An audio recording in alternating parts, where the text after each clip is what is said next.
Before there was Rome, there was another civilization, equally magnificent, equally powerful, that dominated the Italian peninsula. They were the Etruscans, a people whose legacy is etched into the very foundations of Roman culture, yet whose own story remains one of antiquity's greatest mysteries. Who were they, and where did they come from? For centuries, this question has fascinated historians and archaeologists. Today, we're journeying back in time to the heart of ancient Etruria to uncover the secrets of the people who ruled Italy first. The story of the Etruscans begins around 900 BC in a region we now know as Tuscany. This was Etruria, a land rich in metal ores and fertile soil, nestled between the Arno and Tiber rivers. Here, a unique and vibrant culture blossomed. They weren't a single, unified empire like the Romans would later become. Instead, Etruria was a league of 12 powerful city-states, each a bustling hub of commerce, art, and innovation. Cities like Veii, Tarquinia, and Caere were renowned for their wealth and sophistication. So who were these people? The ancient Greeks had a theory.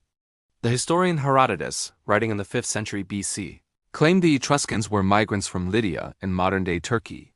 He told a story of a great famine that forced a Lydian king to send half his people away under the leadership of his son Turnus. They sailed across the Mediterranean, eventually settling in Italy and becoming known as the Tyrrhenians, the name the Greeks used for the Etruscans. For a long time, this was the accepted story, as seemed plausible. The Etruscans' art, their religious practices, and even their language seemed so different from their Italic neighbors. But then another ancient historian, Dionysius of Halicarnassus, offered a completely different perspective. Writing a few centuries after Herodotus, he argued that the Etruscans were not foreigners at all. He claimed they were an indigenous, or autochthonous people of Italy. He pointed out that their language and customs didn't match those of the Lydians, or anyone else for that matter. He believed they had always been there, a unique culture that grew organically from Italian soil. So we have two conflicting ancient accounts. One of foreign migration, one of local origin. Which one is right? This is where modern science steps in. Archaeologists and geneticists have been trying to solve this puzzle for decades. The archaeological evidence is fascinating. It shows a clear, continuous development from the earlier Iron Age Villanovan culture in the same region. There's no dramatic break in pottery styles or burial customs that would suggest a sudden mass migration. It looks more like a gradual evolution. The Villanovan people started getting wealthier, their society became more complex, and they slowly transformed into the civilization we call Etruscan. This strongly supports the idea that they were native to Italy. But what about genetics? This is where it gets even more interesting. Early DNA studies on ancient Etruscan remains and modern Tuscans seem to point back to the Near East, lending support to Herodotus's Lydian theory. It was an exciting discovery, but it wasn't the final word. More recent, comprehensive genetic studies have painted a different picture. A major 2021 study analyzed DNA from dozens of individuals across Etruria, spanning nearly 1,000 years. The result? The Etruscans' genetic profile was overwhelmingly local, closely related to their Latin neighbors. They looked just like other Italic peoples. There was no evidence of a large-scale migration from the east, so it seems Dionysius was closer to the truth. The Etruscans were, by and large, an indigenous Italian people. But if that's the case, why did their culture seem so unique, so different? The answer probably lies in their extensive trade networks. The Etruscans were master seafarers. Their ships crisscrossed the Mediterranean, trading their valuable metal goods with the Greeks, the Phoenicians in North Africa, and peoples in the Near East. This constant contact brought a flood of foreign ideas, technologies, and artistic styles into Etruria. They didn't just copy these ideas. They adopted them, adapted them, and blended them with their own traditions to create something entirely new and distinctly Etruscan. Their Orientalizing art style, for example, is filled with mythical creatures and motifs borrowed from the East, but rendered with a unique Etruscan flair. Their language, which remains a puzzle to this day, wasn't related to other Italic languages, but this doesn't necessarily mean they came from somewhere else. It might just be a surviving pre-Indo-European language, a linguistic relic from an even more ancient time in Italy. So the mystery of their origins is less about a single event and more about a complex process of cultural fusion. They were an Italian people who looked out at the wider world and embraced its influences, creating a dazzlingly unique civilization in the process.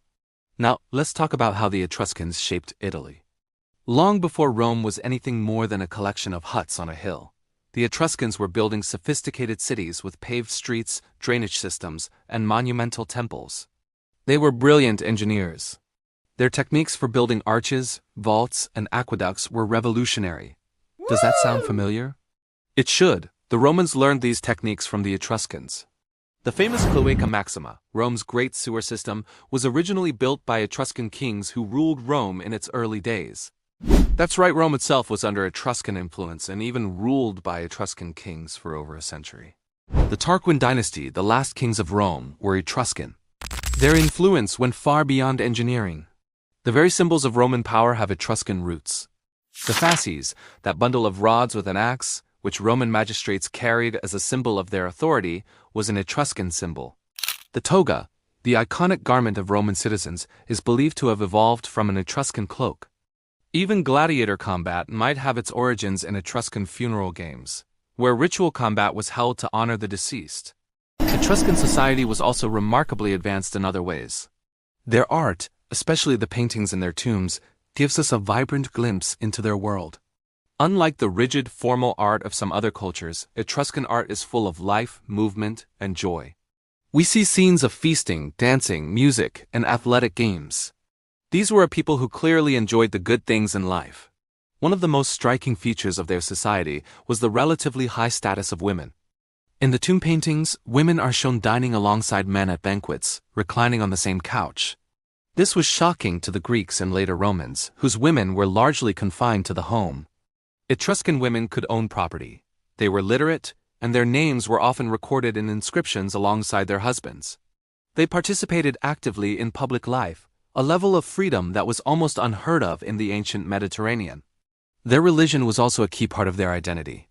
The Etruscans believed the will of the gods could be read in natural phenomena, the flight of birds, the patterns in lightning, and most famously, the entrails of sacrificed animals, particularly the liver.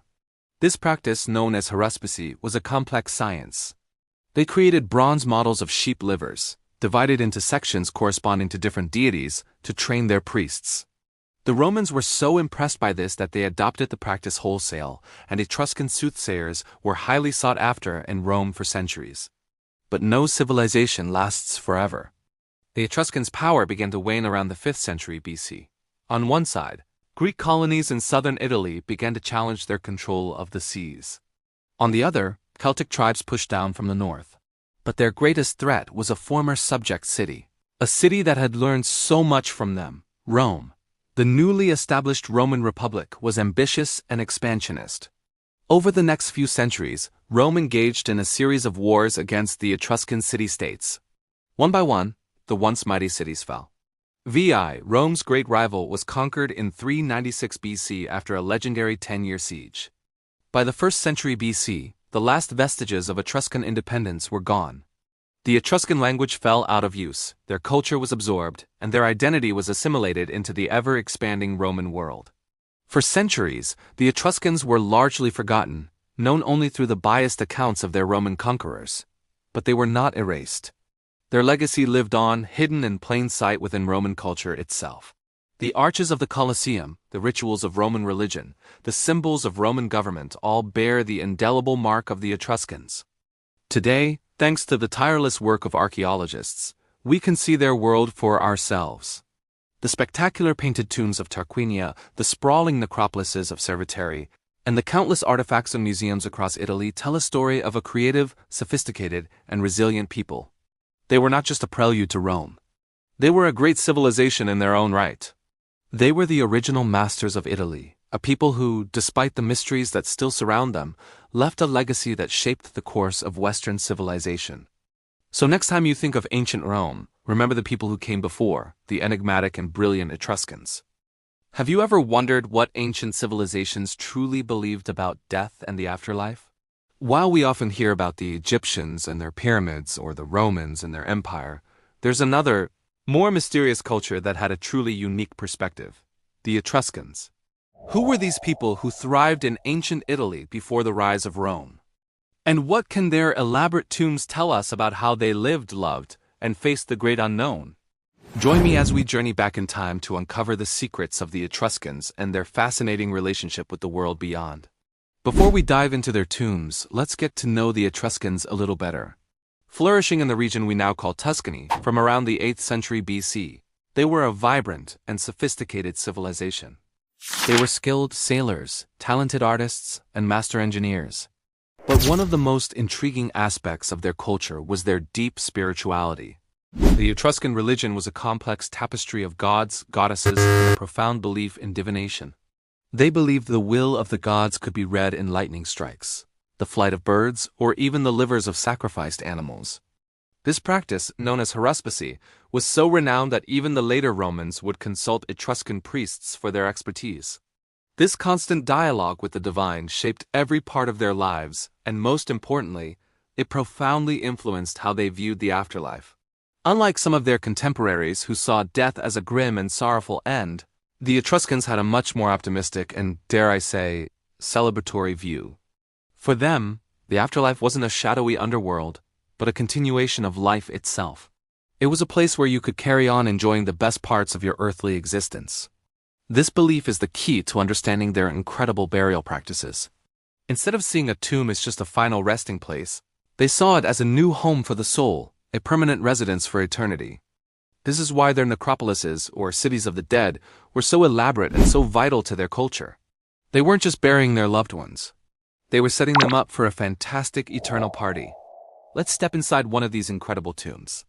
The Etruscans built vast necropolises, like the ones at Cerveteri and Tarquinia, which are now UNESCO World Heritage Sites. These weren't just collections of graves. They were sprawling cities laid out with streets, squares, and houses for the dead, mimicking the world of the living.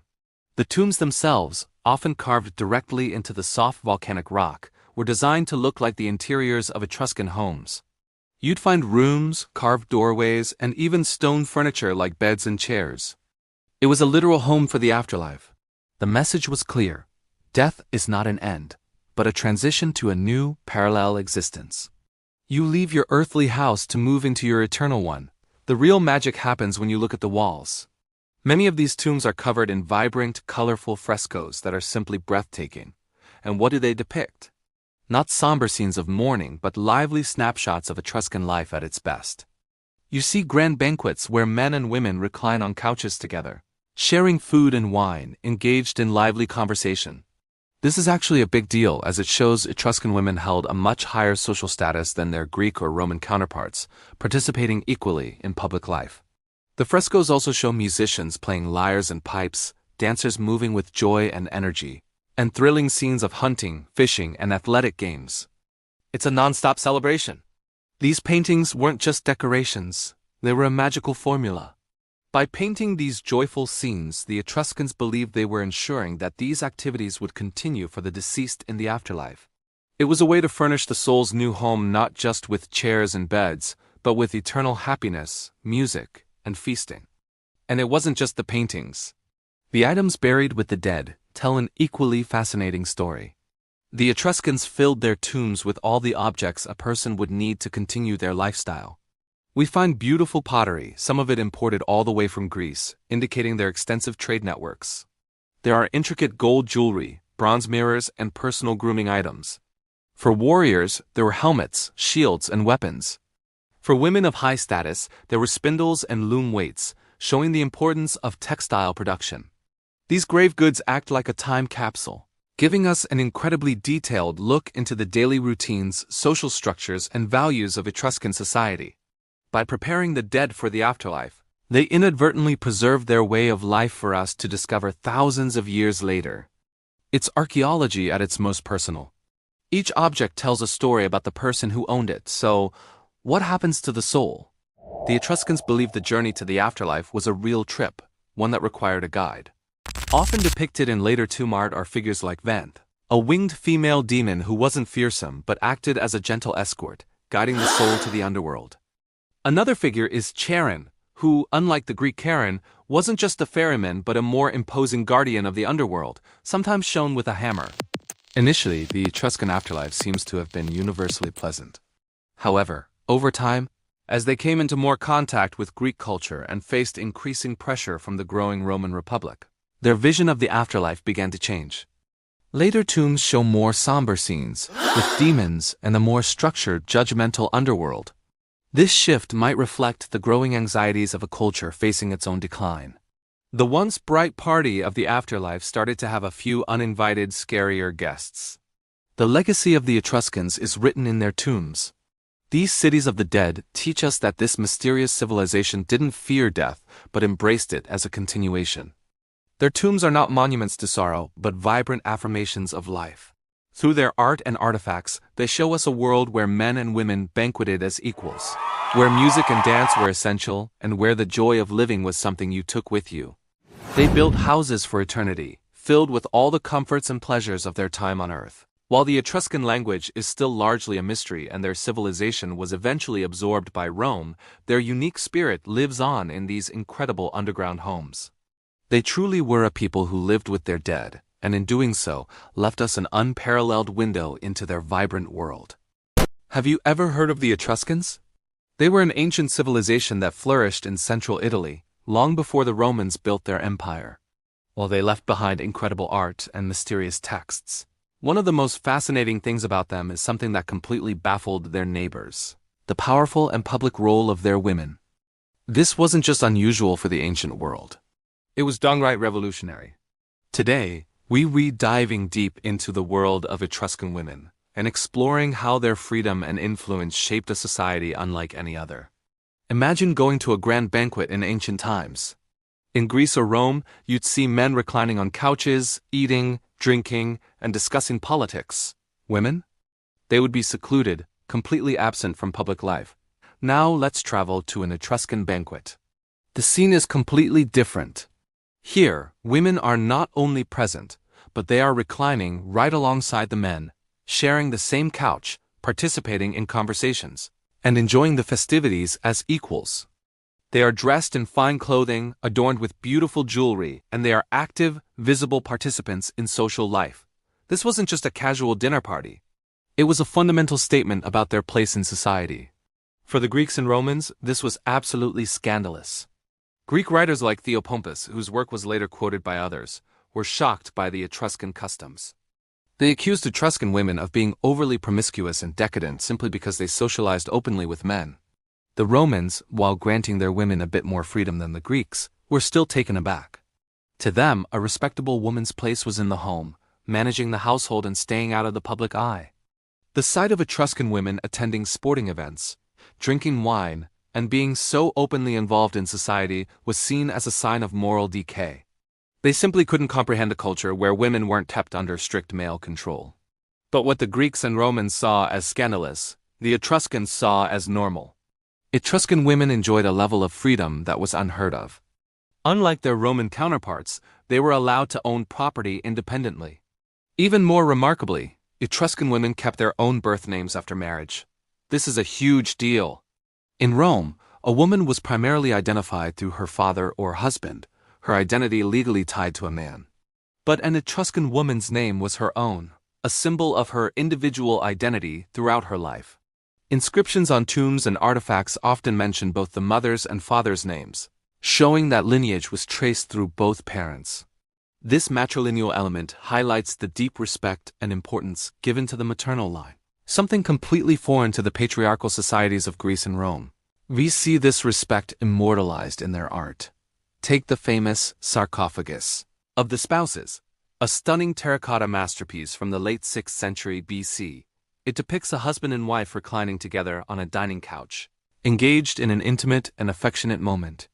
They are presented as a loving, equal partnership. The woman isn't depicted as smaller or subservient. She is his equal in size and prominence. Her gesture is animated, suggesting she is an active participant in the conversation. This isn't just a piece of art. It's a window into the Etruscan soul, a testament to a culture that celebrated partnership and companionship between men and women. Their tomb frescoes often show women participating in all aspects of life, from banquets to religious rituals to athletic games, not as silent observers, but as central figures. So, why were the Etruscans so different? The exact reasons are still debated by historians, but it seems to be a core part of their cultural DNA. This wasn't a late development. It was a foundational aspect of their society from its earliest days. Some scholars believe that the Etruscans may have inherited these traditions from even older, pre-Indo-European cultures in the Mediterranean, which might have had more egalitarian social structures. Whatever the origin, this social equality wasn't a weakness. It was a profound strength. By empowering both men and women, Etruscan society was able to draw on the talents and intelligence of its entire population. Think about it. A society where half the people are excluded from public and economic life is a society operating at half capacity. The Etruscans, by contrast, had women who were educated, who could manage property, and who were active in the social and religious fabric of their communities. This likely contributed to their economic success and cultural vibrancy. They were renowned traders, skilled artisans, and sophisticated engineers. Their enriched social life, where men and women mingled freely, probably fostered a more dynamic and creative culture. The contributions of women weren't just tolerated. They were integral. The Etruscan model of gender equality wasn't just a historical curiosity. It was a radical alternative to the dominant patriarchal systems of the ancient world. While the Romans eventually conquered the Etruscans and their own patriarchal values came to dominate, the legacy of Etruscan women endures.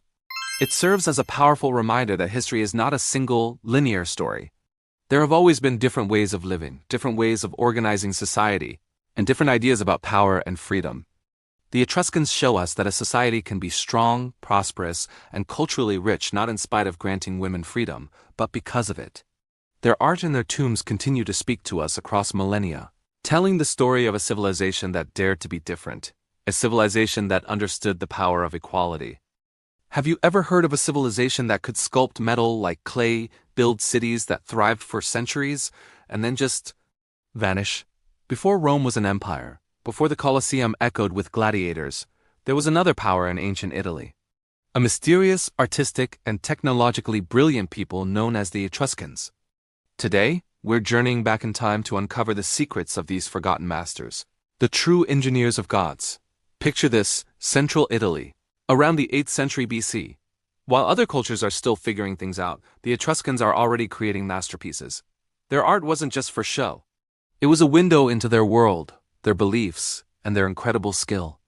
They were masters of terracotta, creating life-sized statues for their temples and tombs that are so detailed, so full of life you half expect them to start speaking. The most famous example is the sarcophagus of the spouses. It's not just a coffin.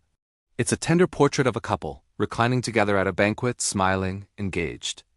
This tells us so much about their culture, the high status of women, the importance of celebration, and the view of the afterlife not as a place of dread, but as a continuation of life's pleasures. But their real genius? It lay in metal. The land of Etruria was rich in mineral resources, especially iron, copper, and tin. The Etruscans weren't just miners. They were alchemists of the ancient world. They perfected a technique called granulation, where they would create tiny, almost microscopic spheres of gold and painstakingly fuse them onto jewelry without melting the whole piece. Think about that for a second. The precision required is mind-boggling, even with today's technology. Their gold necklaces, bracelets, and earrings are so intricate, they look like they were spun from golden light. They also created the famous Etruscan mirrors. These weren't made of glass but of highly polished bronze. One side was reflective, while the other was engraved with incredibly detailed scenes from mythology. These weren't just for checking your reflection. They were status symbols, religious objects, and works of art all in one. Each engraving tells a story, a silent myth captured in gleaming metal. One of their most awe-inspiring creations is the Chimera of Arezzo. It's a bronze statue of a mythical beast, part lion, part goat, part snake, caught in a moment of roaring fury. The detail in the muscles, the mane, the sheer power of the creature. It's a testament to their unparalleled skill in bronze casting. These weren't just craftsmen. They were storytellers using metal as their language. So, how did they get so good? Trade. The Etruscans were brilliant seafarers and merchants. Their ships, loaded with metal goods, fine pottery, and wine, sailed all over the Mediterranean. They traded with the Greeks, the Phoenicians, and the cultures of the Near East. This wasn't just about getting rich. It was a massive exchange of ideas. They saw Greek art and adapted its styles but always gave it their own unique, vibrant Etruscan twist. They learned new techniques, and in turn, their own masterful metalwork became highly sought after across the ancient world. Their cities, like Tarquinia and Veii, became bustling cosmopolitan hubs, centers of wealth, art, and innovation, all built on the back of their engineering and trade prowess. This brings us to their powerful neighbors, the Romans. When Rome was just a small collection of huts on the Tiber River, the Etruscans were already living in sophisticated, well-planned cities. And the Romans were paying close attention. In fact, early Rome was ruled by Etruscan kings. This period was a massive technology transfer. The Romans learned engineering and architecture from the Etruscans. The very foundation of Roman infrastructure, the arch and the vault, were techniques perfected by Etruscan engineers. Think of the Cloaca Maxima, Rome's great sewer system. It was an Etruscan project, an engineering marvel that allowed the city to drain its marshy lowlands and grow into a metropolis. Without Etruscan engineering, Rome might have literally remained a swamp. The Romans also adopted many Etruscan customs and symbols. The fasces, that bundle of rods with an axe, which later became a symbol of Roman authority and power, that was Etruscan. The tradition of the Roman triumph, the grand parade for a victorious general, Etruscan. Even gladiatorial combat is thought to have its roots in Etruscan funeral rites. The Etruscans gave the Romans the blueprint for building an empire, from the engineering that built their cities to the symbols that defined their power. So, what happened to them? If they were so advanced, so influential, where did they go? The answer is simple and a little sad. They were absorbed. As Rome's power grew, it began to systematically conquer its neighbors. One by one, the Etruscan city-states fell to the relentless Roman legions. But this wasn't a cultural wipeout. Instead, it was an assimilation. The Etruscans became Romans. Their language faded, their unique identity was absorbed into the growing empire. But their technology, their art, and their engineering DNA lived on. They didn't just disappear. They became part of the foundation of one of the greatest empires the world has ever known. The Etruscans are a powerful reminder that history is not just about the winners who write the textbooks. It's also about the quiet innovators, the master craftsmen whose genius flows like a hidden river beneath the surface of more famous civilizations. They were the engineers who laid the groundwork for Rome, the artists who could make metal sing, and the mysterious civilization that, even in its silence, has so much to teach us. Their legacy isn't written in grand histories, but it's cast forever in bronze, fired in terracotta, and built into the very arches and foundations of the ancient world. Have you ever heard of a civilization so advanced, so artistic, and so influential that it shaped one of the greatest empires in history, only to be completely erased from its pages? Today, we read digging into the dusty annals of time to uncover the ghost of ancient Italy, the mysterious Etruscans. Who were they? Where did they go? And what can their silent disappearance teach us today? Before Rome was an empire, before the Colosseum stood tall, central Italy was dominated by a vibrant and sophisticated people known as the Etruscans. From roughly the 8th century BC, they thrived in a confederation of city-states in an area we now call Tuscany, which, you guessed it, is named after them. These weren't just some rustic villagers. The Etruscans were master engineers, skilled seafarers, and incredible artists. They built sprawling cities with advanced drainage systems, traded all across the Mediterranean, and left behind tombs filled with breathtaking frescoes and intricate gold jewelry. Their society was unique. Unlike the Greeks and later the Romans, Etruscan women enjoyed a remarkably high social status. They could own property, attend banquets alongside men, and were literate, as evidenced by inscriptions on their mirrors and jewelry boxes. They had their own unique language, which to this day remains a puzzle for linguists. It's not related to any other known language in Europe, and though we can read its alphabet, which they adapted from Greek, we only understand a fraction of the words. It's like finding a beautiful, locked book with no key. The Etruscans were also deeply religious. Their world was filled with gods and spirits, and they were experts in divination, the art of interpreting the will of the gods by reading sheep livers or observing the flight of birds. This practice, known as the Disciplina Etrusca, was so respected that the Romans themselves later adopted it, eagerly seeking out Etruscan priests, called haruspices, for guidance. In fact, so much of what we think of as Roman actually has Etruscan roots. The toga, originally an Etruscan garment. The gladiatorial contests? They likely began as Etruscan funeral rites. Even the very symbols of Roman power, like the fasces, the bundle of rods with an axe, were Etruscan in origin. They gave the early Romans their alphabet, their engineering know-how for arches and aqueducts, and even their founding myths. It's no exaggeration to say that Rome was built on an Etruscan foundation. So if they were so powerful and influential, what happened? Why did they vanish? The story of their decline is a slow, tragic tale of being overshadowed by their own student. The rising power of Rome. For centuries, the Etruscans and the Romans were neighbors, sometimes allies, often rivals. They fought countless battles. But as the Roman Republic grew in military might and ambition, it began a systematic conquest of the Italian peninsula. One by one, the proud Etruscan city-states fell to Roman legions. Veii, a major Etruscan hub, was conquered in 396 BC after a 10-year siege. This was a turning point. Over the next 2 centuries, Rome methodically swallowed up the rest of Etruria. But this wasn't just a military conquest. It was a cultural absorption, a slow and steady erasure. The Romans were masters of assimilation. Once they conquered a territory, they didn't just rule it, they Romanized it.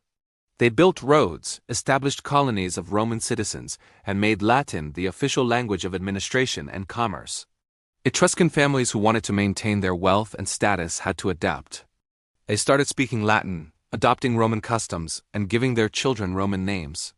The old Etruscan language began to fade, spoken only in a few isolated rural areas before disappearing entirely by the 1st century AD. The Etruscan gods were merged with the Roman pantheon. Their unique artistic styles gave way to Roman tastes. Within a few generations, the distinct Etruscan identity had dissolved into the great melting pot of the Roman Republic. They didn't die out in a single cataclysmic event. They were simply absorbed until nothing was left. The historian Livy, writing in the 1st century BC, noted that the Etruscan language was already so obscure that it required specialized scholars to understand it. They had become a memory, a footnote in the story of their successor. It's a powerful lesson about how history is written by the victors.